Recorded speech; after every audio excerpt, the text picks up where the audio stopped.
కేవలం ఒక వ్యక్తిని రాజకీయంగా ఎదుర్కోలేక, అధికారం అనే పీఠం మీద కూర్చున్నా కూడా మనశ్శాంతి లేక మళ్ళీ వస్తాడనే భయంతో, ఒక మతాన్ని అడ్డం పెట్టుకుని ఎన్నో కులాల సమ్మేళనమైన హిందువుల్లో ఆ వ్యక్తిపై ద్వేషం పుట్టించేందుకు చేసిన ఒక దుష్ప్రచారం.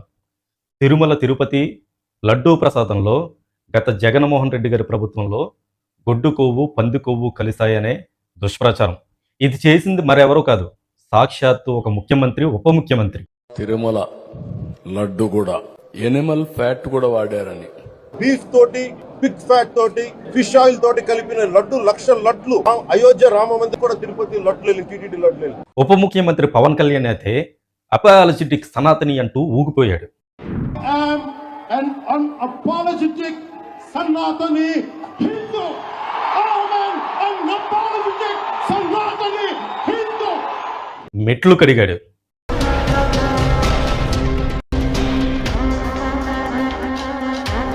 ఒక పతివ్రత అయితే వందే భారత్ రైల్లో చిడతలు కొట్టుకుంటూ దుష్ప్రచారం చేసింది. రామ రామ హరే హరే హరే రామ హరే కృష్ణ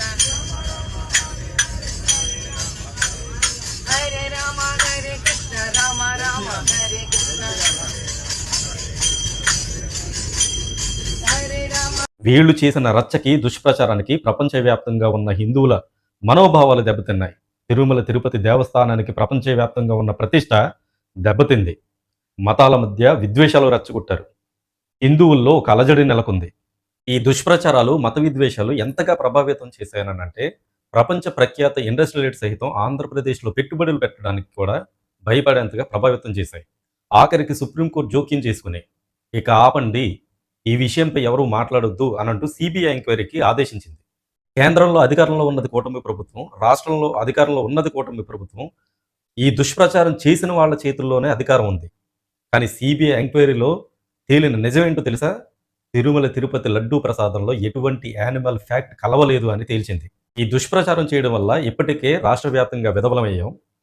ఇక తిరుమల తిరుపతి లడ్డూ ప్రసాదంలో ఎటువంటి యానిమల్ ఫ్యాక్ట్ కలవలేదనే నిజం బయటపడితే ప్రపంచంలో నెంబర్ 1 విధవలం అయిపోతామని చెప్పి ఇప్పటికీ కూడా సిబిఐని వేరుశెనగో పామాయిలో కలిసిందని రిపోర్ట్ ఇవ్వండి ప్రభావితం చేసే పనిలో పడ్డారు ఈ కూటమి నేతలు.